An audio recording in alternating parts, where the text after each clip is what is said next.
Hai semua, kembali lagi di tutorial to-do list dengan Golang. Di video kali ini kita akan melanjutkan tutorial kita, di mana kali ini kita bakalan coba untuk mengkoneksikan aplikasi kita, yaitu yang to-do list kita, ke database teman-teman. Kalau misalkan teman-teman jalanin kodenya kan di bagian sini kita kan menampilkan data dummy ya. Jadi datanya kita buat di bagian hello, ya apa, di index handler teman-teman. Jadi di sini kita bikin array of stack, dia punya properti nama, habis itu kita tampilin, kita looping dan kita tampilkan setiap ininya, propertinya, gitu. Oke. Jadi sekarang kita bakalan coba untuk menggunakan database teman-teman. Oke. Jadi di sini untuk tutorial kali ini kita bakalan menggunakan database MySQL teman-teman. Oke.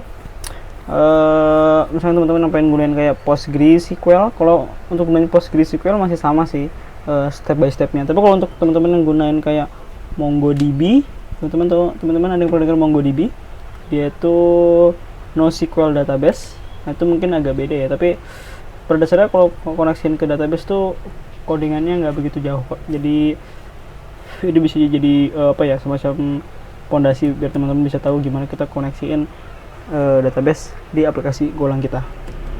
Oke, di sini saya bakal bikin sebuah folder ya, namanya itu adalah storage. Lalu kita bikin file, namanya adalah mysql.go, karena database MySQL ya kan. Package storage, gitu. Lalu di sini saya bikin sebuah function namanya setupdb, dia nge-return sql.db teman-teman. Gitu, jadi dia nge-return pointer ke sql.db yang nantinya sql.db ini itu adalah nantinya gimana cara kita buat kayak nulis query ya kan, buat create tabel, insert tabel dan sebagainya gitu. Lalu di sini kita bisa tulis, kita bakal bikin dua buah variabel, yaitu adalah db dan juga error, karena kita bakal gunain dari sql.open teman-teman, function open, dimana function open ini menerima dua buah parameter. Pertama adalah driver name-nya, yaitu adalah MySQL ya kan, karena ini kita kita gunain MySQL. Lalu kedua adalah data source name, pada dasarnya kayak ini sih, kayak username dari database-nya apa ya kan, terus passwordnya apa gitu, pada dasarnya kayak gitu. Di sini username-nya saya itu root ya, root. Ini saya default aja, default dari MySQL-nya aja. Kalau misalnya teman-teman punya username sendiri, boleh dimasukin gitu. Setelah itu kita slash seperti ini. Nah, saya lupa ini string ya, jangan lupa ini string. Dia pertama tadi root, lalu slash, lalu di sini teman-teman masukin passwordnya. Nah, karena saya nggak ada passwordnya, jadi teman-teman jadi di sini saya hilangin. Oke, jadi passwordnya kosong. Lalu itu add, lalu setelah itu nama database-nya. Di sini saya bakal kasih nama apa ya, mungkin to-do list toggle list kali ya, tulisnya to-do list underscore Golang gitu ya, seperti itu aja. Oke. Lalu setelah itu kita bisa cek errornya, kita bisa log.pattern f setupdb error to return nil, karena kita nggak return apa-apa. Kalau kita benar, kalau misalnya kita dapat db-nya, kita bisa tampilin sesuatu ke itu konsol, print line, misalnya kayak connected to database. Setelah itu kita return db-nya, itu teman-teman. Oke. Nah, lalu kita bisa panggil deh di sini. Sini kita bisa tulis di bagian paling atas db. Tapi untuk sementara kita belum pakai ya. Jadi lalu kita bisa storage.setupdb. Benar tidak namanya? Yap, betul. Di sini kita nggak pakai. db-nya belum kita pakai ya. Karena kan kita belum nulis bikin controller. Oke, to Golang storage. Gitu. Yap, betul. Nah, sekarang kita mesti bikin database ya teman-teman di MySQL-nya. Di sini saya gunain ini ya, XAMPP untuk untuk menggunakan MySQL-nya. Kalau misalnya teman-teman mungkin gunain yang lain, jadi bisa disesuaikan ya. Jadi kita bikin database-nya ke new. Lalu jadi nama database-nya apa? Kita cek lagi. StepDB, namanya to-do list Golang. Oke. Taruh sini. To-do list Golang, bisa kita create. Nah, lalu coba kita jalanin kode kita, apakah akan muncul starting connected server apa enggak. Jalanin. Oh iya, saya lupa di sini ya. Di sini kita ada error, dimana dia nggak tahu nih driver MySQL-nya. Yap, betul sekali, karena kita harus menginstal package untuk kita gunain driver MySQL. Jadi untuk package-nya itu adalah ini dia. Oh ya, tadi saya copy ini ya. Jadi kita mesti cari Golang MySQL driver. Ada tidak MySQL driver for Golang ini kali ya? Coba cek. Ya betul, ini nih. Kita bisa scroll ke bawah dan kita bisa ini. Oh, untung aja di sini kita ngeliat di sini ya. Ini saya di sini ada agak salah ya di bagian data source-nya. Jadi harusnya usernya root, habis itu .2 ya. .2 habis itu add-nya di sini. Add habis itu baru nama database-nya. Oke, untung aja. Kalau nggak nanti bakal kita bingung ya. Jadi bingung. Nah, jadi ini dia ininya package-nya. Jadi kita bisa copy aja bagian sininya. Kita bisa copy. Atau kita kan waktu itu kan kita install package itu C ya. Jadi kita ngelakuin kayak go get habis itu seperti ini. Ya kan. Nah, jadi ada cara lain bagaimana kita untuk bisa menginstal package, teman-teman. Jadi misalkan di sini saya copy ya. Saya copy seperti ini. Misalkan kita tuh punya sebuah package yang dibutuhkan untuk kode kita. Namun kita belum install. Nah, untuk kita install package tersebut, jadi Golang tuh kayak nantinya bakal install secara otomatis, teman-teman. Kita bisa gunain perintah go mod tidy. Jadi nantinya Golang tuh kayak bakal mencari package yang nggak ada. Ibaratnya kita gunain package ini ya. Ya kan kita gunain nih, tapi nggak ada. Ya kan, jadi nanti Golang bakal cari nih package ini. Kalau misalnya ketemu, nanti bakal diinstal sama dia. Gitu. Yang saya enter. Kenapa nggak bisa? Oh, saya salah. Bukan gomit ya, sudah maksudnya gomod. Astaga. Nah, ini perhatian nggak? No. Jadi Golang tuh finding modul, ya kan, buat package ini. Habis itu ketemu, ya kan, found. Habis itu ya install sama dia. Gitu. Lalu mungkin teman-teman di sini perhatiin ada underscore di depannya. Nah, kenapa demikian? Karena kalau misalkan saya hapus, nah dia ngilang, teman-teman. Dan kalau misalkan kita jalanin kode kita, bukan itu ya. Maksudnya yang tadi, dia akan error. Nah, kenapa demikian? Ini no required package. Ini saya mesti install lagi ya. Karena kalau misalkan kita ngelakuin go mod tidy tapi nggak ada package yang kita gunakan nih, kayak third package party gitu yang kita gunakan, nanti dia bakal ngapus, teman-teman. Nah, balik lagi ke yang tadi, kenapa di sini kita perlu nambahin underscore di sini.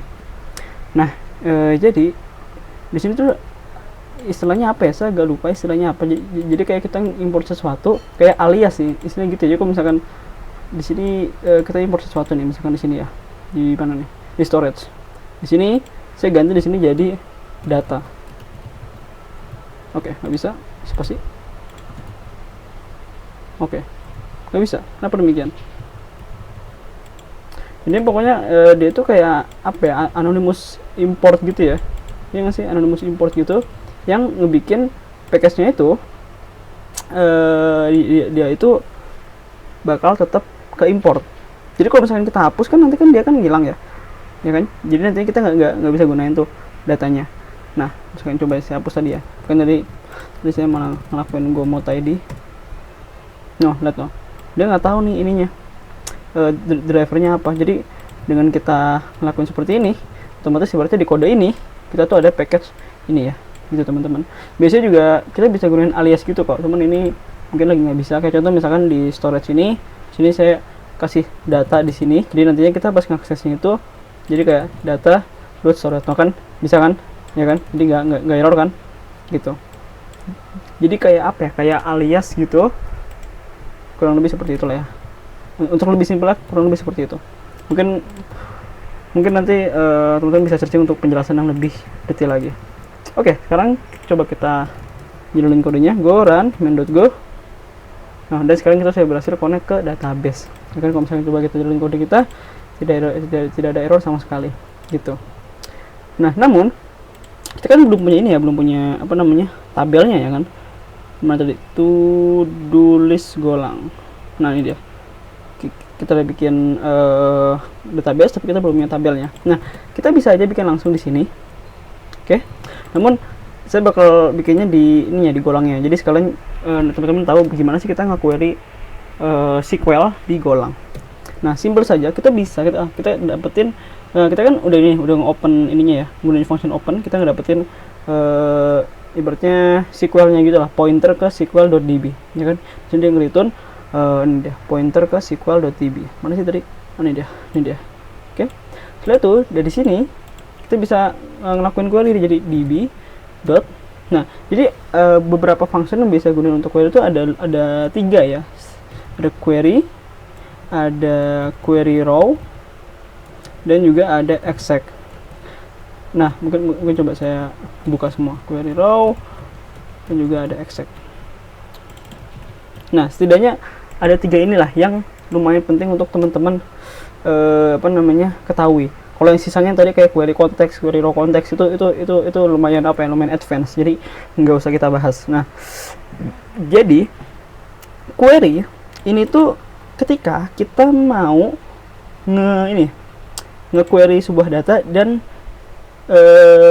kayak nge-query banyak data, teman-teman. Kalau misalnya teman-teman tahu itu statement select, ya kan. Nah, select, nah biasanya itu gunainnya query. Jadi kayak kita mau query data dan kita return datanya, gitu ya kan. Nih teman-teman bisa baca nih, query execute a query that returns row.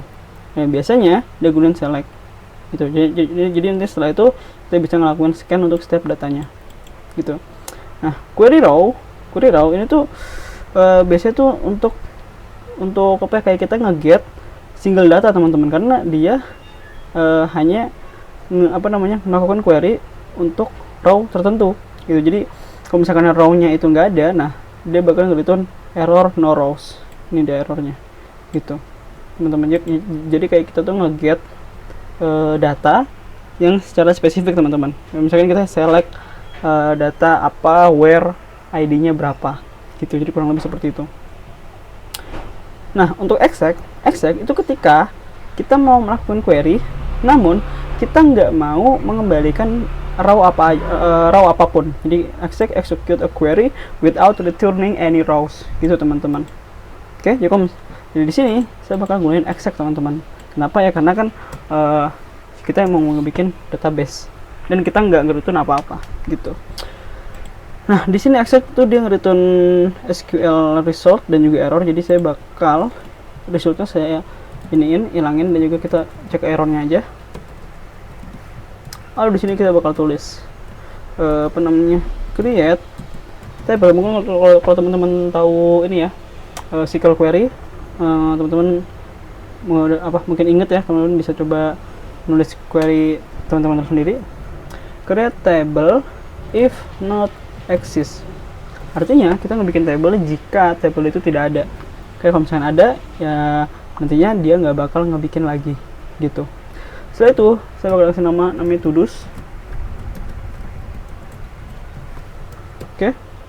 Lalu di sini kita punya ID, integer, auto increment, dan juga dan juga nanti dia jadi primary key ya, primary key.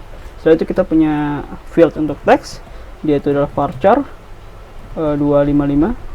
Bebas sih sebenarnya, nggak harus 255 sih, cuma di sini saya kasih 255 aja karena biasanya defaultnya kayak gitu, varchar 255. Lalu terakhir kita kasih tahu primary key-nya itu ID. Oke. Save. Dan kita bisa cek errornya. If error return nil, habis itu kita log hotel f setup. stop db v error gitu. Oke. Jadi sekarang ketika saya matiin ini ya, saya restart servernya, kita jalanin lagi, go run main.go. Oke, ada error. Kenapa dia bilang? Dia bilang ada error. You have an error, cek manual bla bla bla di bagian near ID. Oh, di sini ya. Primary key. Gini kali ya. Saya agak lupa untuk bikin primary key-nya. Kalau nggak salah gini deh. Oke, udah bisa. Jadi sekarang kita udah bikin tabel kita. Coba kita cek ke bagian database kita. Terus ulang. Nah, sekarang kita punya tabel to-dos, teman-teman. Dan dia juga sesuai strukturnya ya. Kita punya ID-nya primary key, ya kan? Dia juga auto increment, dan kita juga punya teks-teksnya varchar, teman-teman. Gitu. Jadi itu dia. Ayo, kita sudah berhasil mengkoneksikan ini kita aplikasi kita ke database, teman-teman. Gitu. Dan kita sudah bisa mulai untuk melakukan CRUD-nya, create, read, update, dan delete, teman-teman. Oke, jika teman-teman suka video ini, mohon untuk di like, share, dan subscribe. Semoga bermanfaat, dan sampai jumpa.